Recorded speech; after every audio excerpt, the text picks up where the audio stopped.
Today we are going to talk briefly about the physiology of blood, its composition, and little details about different cell types. Apparently, blood is a red colored fluid, but in actual, it is very complex fluid containing a vast variety of different substances in it. So, simply described, what are the functions of a blood? It carries different nutrients and oxygen towards the tissues and removes back different waste products from the tissues. So simply it carries the nutrients and oxygen towards the tissues and removes waste products from the tissues for their removal outside the body. If we take a little amount of blood in a test tube, after a little time it will divide into two portions. The upper portion will be yellowish in the color and the blood cells present in the blood will settle down in the base of the test tube, giving it a reddish color. This upper portion, which is yellowish in color, it is known as the blood plasma, and the lower portion are the different blood cells which will settle down in the base of the test tube.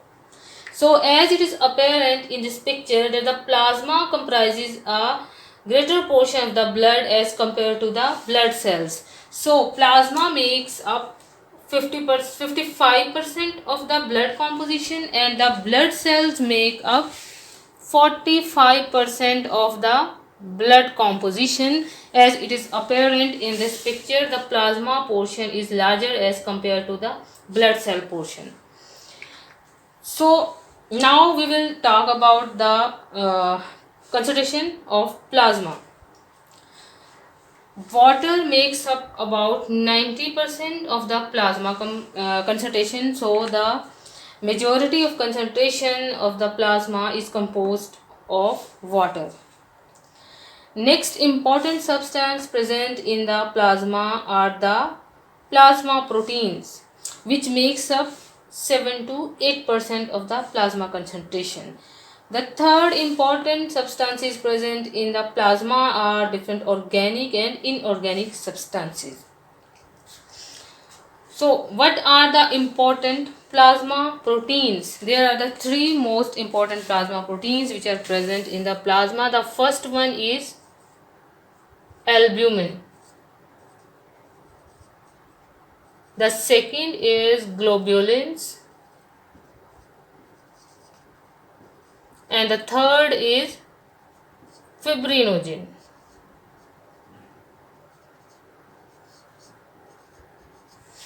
So what are the different organic and inorganic substances which are present in the blood? Different organic substances include amino acids, different hormones, enzymes, and glucose. The inorganic substances which are present in the blood plasma are mainly different ions. These ions include the sodium ion, chloride ion, potassium, phosphate, and carbonates.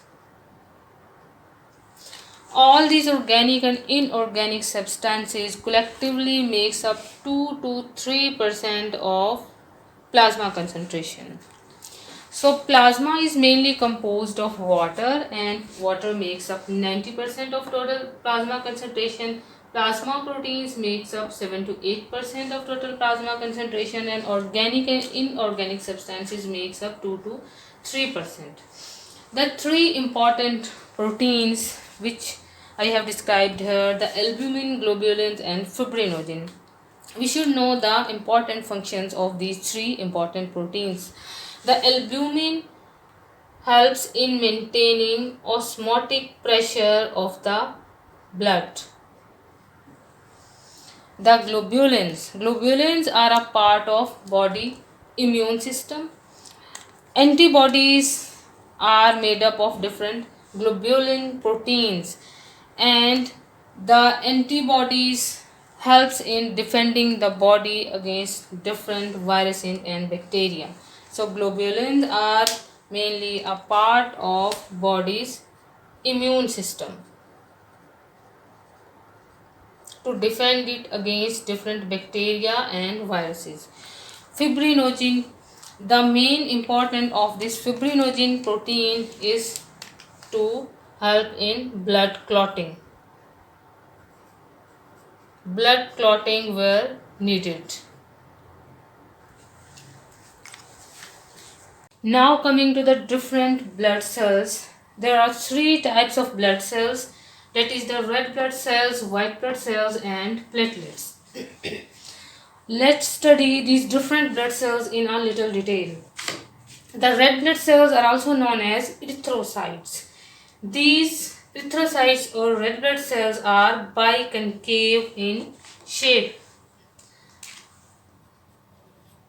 Biconcave simply means these are having two concave surfaces. Let me draw a simple picture. This is the simple picture of a red blood cell. It is having two concave surfaces. One concave surface and the second concave surface. These cells are anucleate. They do not have any nucleus. Nucleus is absent. That's why these are also known as anucleate cells. The other important cell organelles which are missing in our red blood cell are they do not have any mitochondria.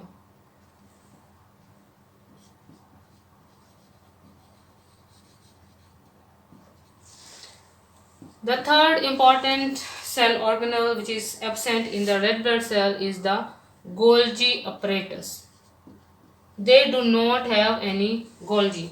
The three important organelles which are missing from the red blood cells are the nucleus, mitochondria and Golgi apparatus. As these cells do not have any nucleus, it implies that these cells will not be able to divide in future. Now where are these red blood cells produced? These cells are produced in the red bone marrow. Red bone marrow. The red bone marrow is the softer inner portion of the long bones.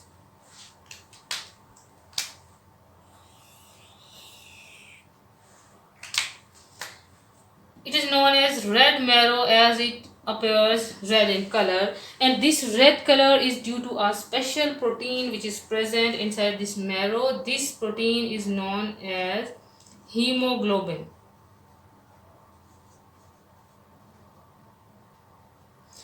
This hemoglobin protein helps in carrying the oxygen. That's why it is also known as respiratory protein. Respiratory protein.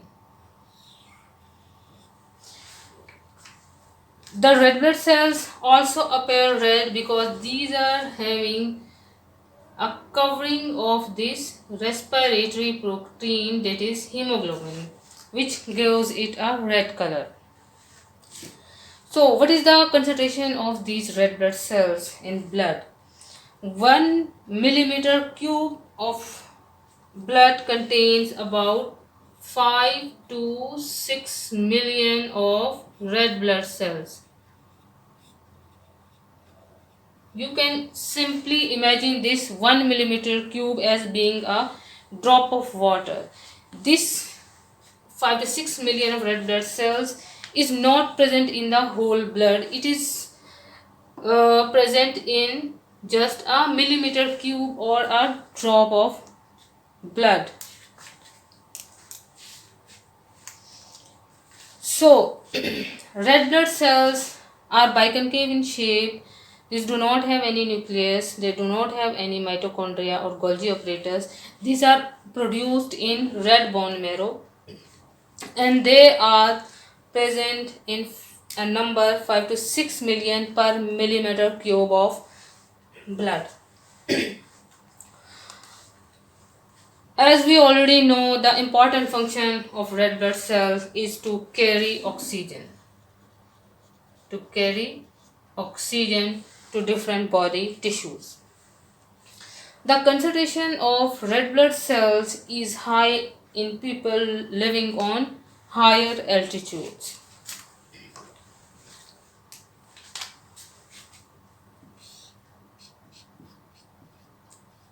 High concentration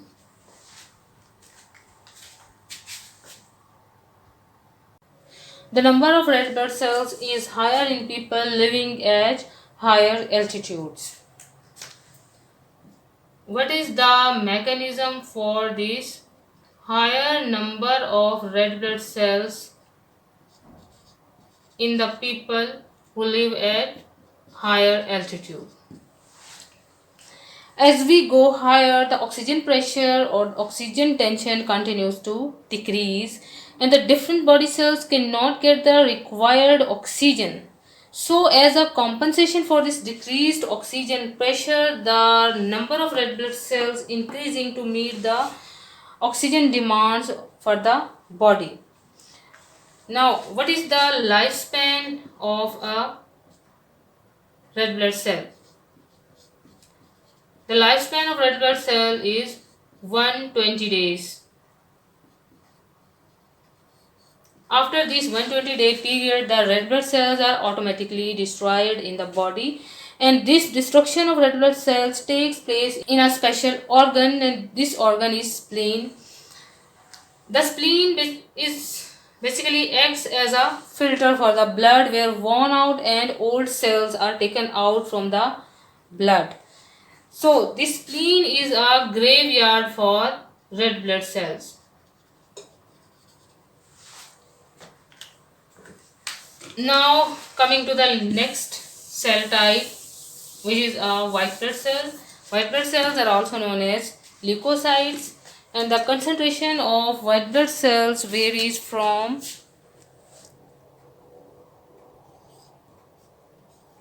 4,500 to 11,000 per millimeter cube. The concentration of white blood cells is much less as compared to the red blood cell concentration in millimeter cube of blood. The red blood cells were being produced in the red bone marrow, while the white blood cells are produced in different lymph nodes.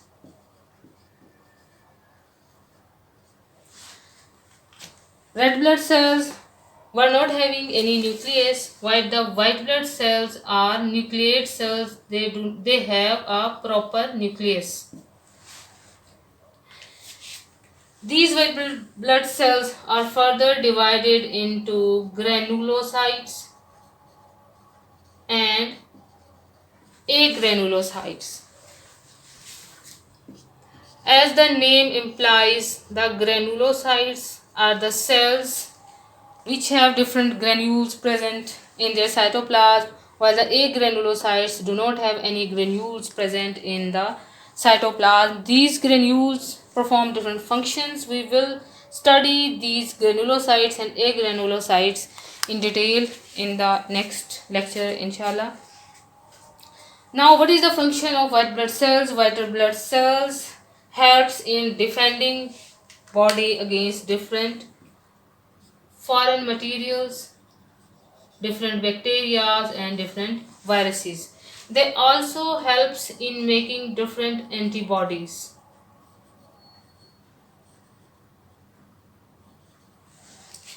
Let me give a simple example for how the white blood cells defend the body against different foreign materials. Suppose this is a white blood cell. A bacterium enters the body. Different conformational changes takes place in these white blood cells to engulf this bacterium, and it is eventually engulfed by these white blood cells, Here inside the cell, different enzymes destroy this bacterium. So the main function of white blood cells is defending the body against different foreign material, against different bacteria and different viruses, and their number varies from 4,500 to 11,000 per millimeter cube of blood. Now, what are the platelets? Platelets are not complete cells, they are just fragments of larger cells, smaller fragments. So, these fragments will obviously not be having any nucleus, and these platelets are also known as thrombocytes, and their concentration varies from 150,000 to 450,000 per millimeter cube of blood. And their main function is that they help in blood clotting.